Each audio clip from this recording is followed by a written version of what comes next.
Tomar conciencia de la responsabilidad que implica conducir un vehículo a motor es tarea de todas las personas.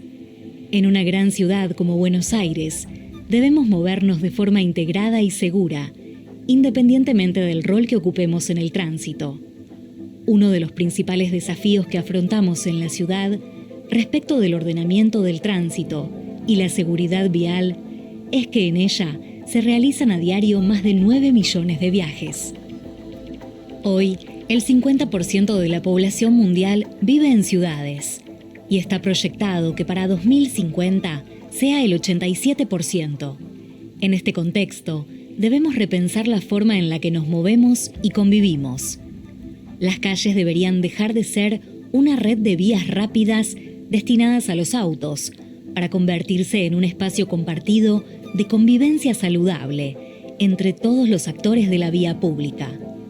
Se trata de lograr un cambio cultural que contribuya a mejorar nuestra calidad de vida y la convivencia en el tránsito. Asunto de salud pública. Debido a la gran cantidad de muertes que se generan por siniestros viales en todo el mundo, la Organización Mundial de la Salud categorizó a esta problemática como una pandemia. La mayoría de las víctimas fatales son personas jóvenes que se trasladan a pie, ciclistas y motociclistas. El del tránsito es uno de los sistemas más complejos que coexisten en una ciudad. En él, los siniestros viales, además del fundamental perjuicio de las víctimas, le provocan al Estado importantes gastos económicos. Principales factores de riesgo. Las zonas urbanas están diseñadas para distintos usos y necesidades, priorizando la seguridad y circulación. Las reglas de velocidad, la prioridad de paso y la señalización, entre otras, son normas de convivencia y tenemos que respetarlas para cuidar nuestra vida y las ajenas. Dado que los siniestros viales suelen ser multicausales, es importante distinguir entre diferentes tipos de factores que pueden producirlos. Factores ambientales, relacionados a las condiciones del entorno al momento de la conducción, ya sea la infraestructura vial o las condiciones climáticas. Factores vehiculares, como el mal estado de neumáticos, falta de luces, entre otros. Y factores humanos, en donde se involucran las conductas de las personas, sus decisiones u omisiones. Según estadísticas del Observatorio de Movilidad y Seguridad Vial, el 99% de los factores involucrados en siniestros fatales son conductuales, es decir, producidos por las personas. La velocidad. En el informe de víctimas de siniestros viales realizado por el Observatorio de la Movilidad y la Seguridad Vial, se observa que el factor de comportamiento que participó en el mayor número de casos fue el exceso de velocidad, seguido por la falta de respeto a las indicaciones del semáforo y por la violación de la prioridad de paso a otro vehículo o peatón. El exceso de velocidad es un tipo de comportamiento de conducción agresivo que aumenta la frecuencia de los incidentes de tránsito e incide en una manera especial en su gravedad. Puede tener varias causas, como puede ser la congestión del tránsito, el tiempo, la falta de solidaridad con el entorno o el estrés. Sin embargo, aunque se cree que solo las altas velocidades producen incidentes, lo que realmente lleva a un siniestro es circular a velocidades inadecuadas. Existen velocidades mínimas de acuerdo al tipo de vía y circular por debajo de ese límite también puede provocar un incidente vial. Velocidad precautoria. La velocidad máxima establecida en las distintas vías de circulación no necesariamente es garantía de seguridad. Se debe circular a una velocidad precautoria, el tipo de velocidad adecuada a las circunstancias, que permite mantener el total dominio del vehículo sin entorpecer la circulación ni ponerse en riesgo.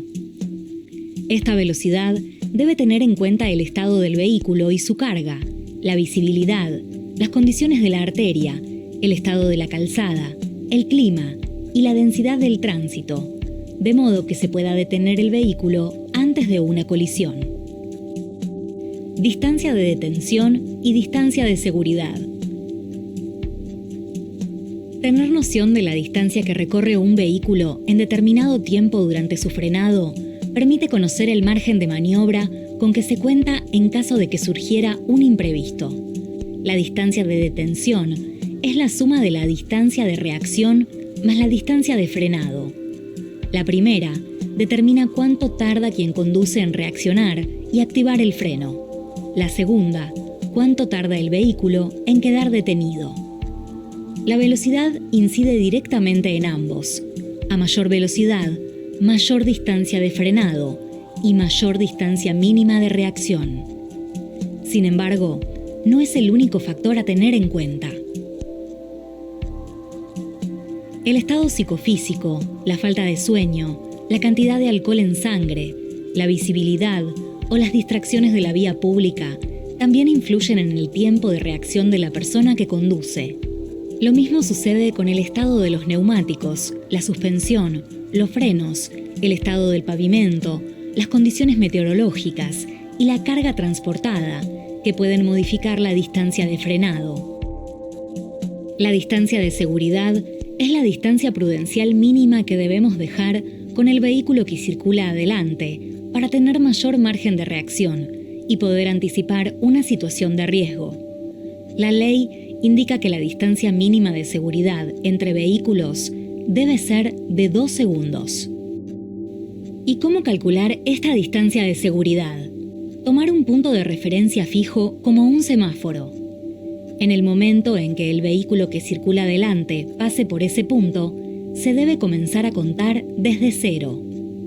Recién al llegar al segundo 2, el vehículo que circula detrás debería estar pasando por ese mismo punto. Si el paragolpe delantero llegase a pasar antes, se deberá disminuir la velocidad y tomar más distancia. Seguridad dentro del habitáculo. El habitáculo es el espacio en el que viaja quien conduce y las personas acompañantes. Mientras que las zonas delantera y trasera del vehículo se diseñan para que se deformen de forma programada, el habitáculo debe ser lo más indeformable posible, debiendo reunir condiciones de protección para todas las personas ocupantes. Los objetos sueltos, como lentes, celular, llaves o similares, resultan muy peligrosos en caso de incidentes o maniobras bruscas, porque pueden ocasionar una lesión grave, producto de la energía cinética que poseen. Por efecto de la inercia, las personas y los objetos que viajen sueltos continuarán su marcha hacia adelante con la misma velocidad que llevaba el vehículo, hasta que algo más los detenga. La fuerza con la que esos objetos golpean se multiplica según la velocidad. Por ejemplo, a una velocidad de 50 km por hora, la fuerza se elevaría hasta por 40 veces su peso. Respeto al semáforo. Hablemos de la señal de tránsito por excelencia. ¿Cuántas veces pensamos, está en amarillo, ¿puedo cruzar? Probablemente varias, ¿no? Ahora, ¿qué pasa si un peatón piensa lo mismo? Es importante que tengamos en cuenta que cruzar el semáforo en rojo es una de las principales causas de siniestros viales en la ciudad. Únicamente podemos avanzar cuando el semáforo está en verde. La prioridad de paso. Sabemos que la prioridad de paso la tiene siempre el peatón. Por eso, se debe detener la marcha del vehículo siempre que haya una persona presente orientada a cruzar la calle en vías no semaforizadas. Lo mismo sucede cuando un vehículo está girando en la bocacalle en una vía con semáforo. Siguiendo con los datos del Observatorio de Movilidad y Seguridad Vial, la violación de la prioridad de paso por parte de quien conduce hacia otro vehículo o peatón estuvo presente en 2 de cada 10 hechos fatales, siendo más elevado entre conductores de transporte público y de cargas. Entre peatones, el factor conductual que más se observa es cruzar fuera de la senda peatonal, estando presente en 4 de cada 10 incidentes con peatones. Alcohol y estupefacientes. El alcohol afecta a nuestro sistema nervioso, y esto trae, en la conducción, consecuencias como euforia y falsa sensación de seguridad, pérdida de la capacidad de atención, disminución de los reflejos, la coordinación y el equilibrio, realización de giros con excesiva amplitud, distancia imprudente entre los vehículos, respuestas tardías ante la señalización, invasión de otros carriles. Cada organismo reacciona diferente al alcohol. Depende del peso, la edad, la contextura física, lo que haya comido, si es hombre o mujer o si sufre de alguna enfermedad crónica. Si bien existen límites de consumo de alcohol permitidos en la ley, de todas maneras, la recomendación siempre es: si vamos a conducir, no tomemos alcohol. Además, es importante tener en cuenta que en un incidente de tránsito, las consecuencias legales y económicas son mayores habiendo tomado alcohol. Por último, no hay que olvidar que los estupefacientes también cambian la percepción de la realidad y disminuyen los reflejos. No usemos el celular.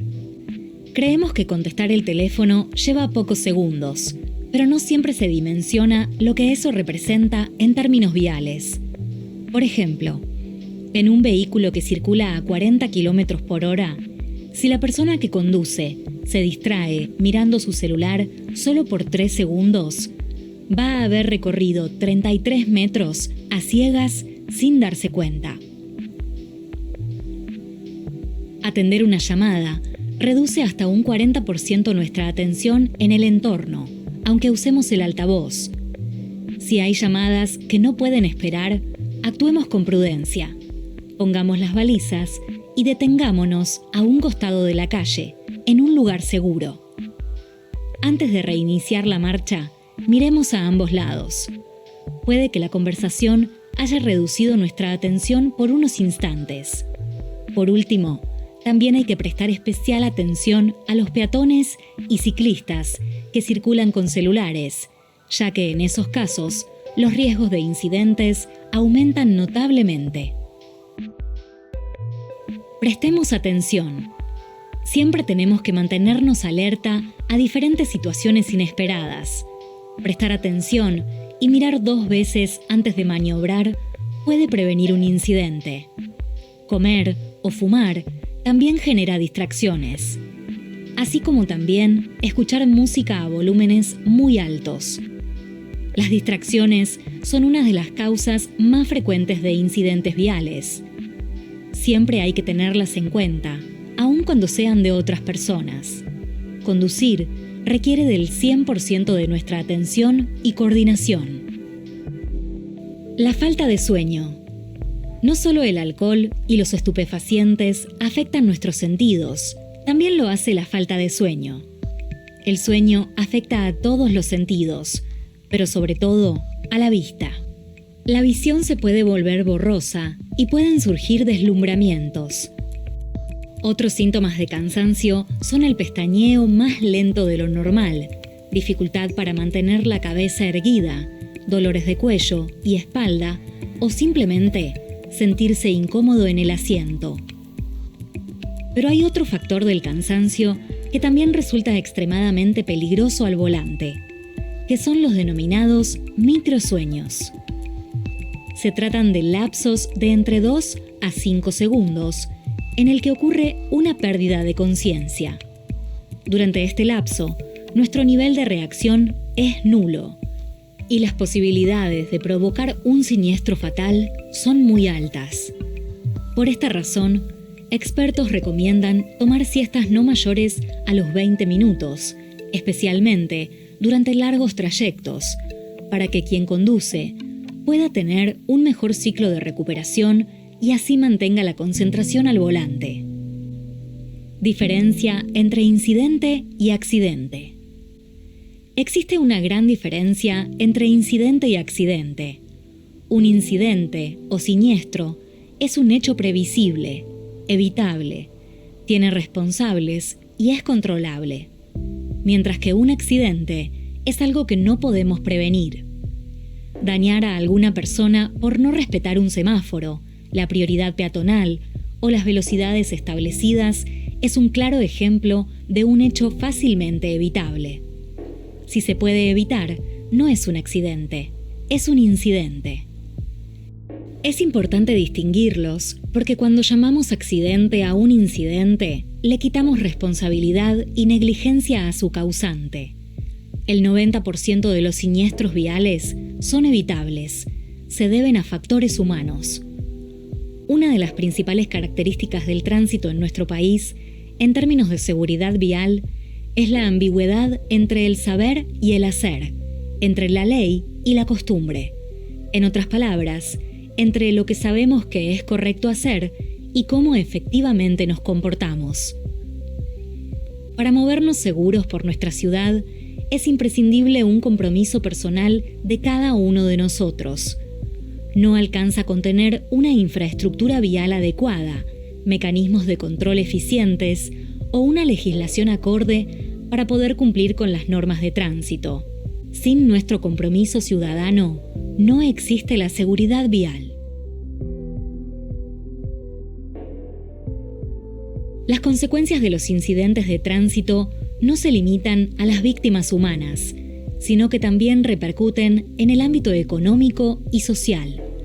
Impactan específicamente en las relaciones familiares, en perjuicios psicológicos, daños emocionales y familiares, costos sanitarios, servicios de salud pública y gastos administrativos, como los servicios de justicia, entre otros.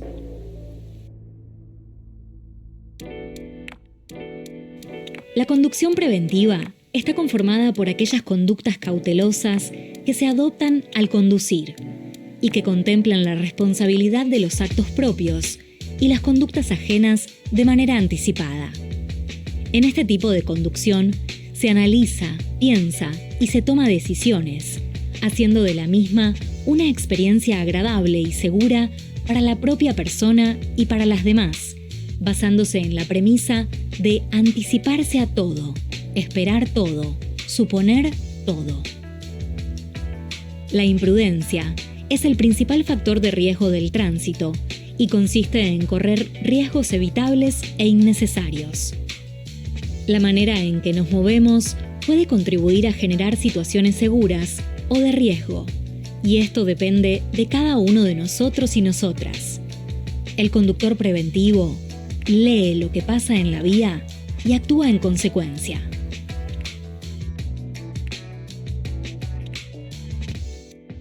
Existen 10 reglas de oro para la seguridad vial con el fin de reducir las cifras de siniestros viales, que son la primera causa de muertes entre personas de 15 a 29 años a nivel mundial.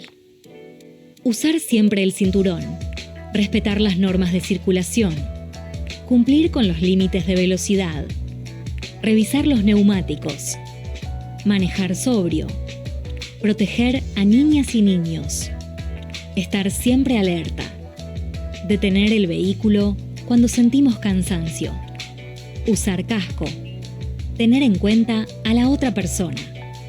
Tener una licencia nos da el derecho a conducir un vehículo, pero también implica obligaciones de gran responsabilidad. Respetar las normas de tránsito implica salvar vidas.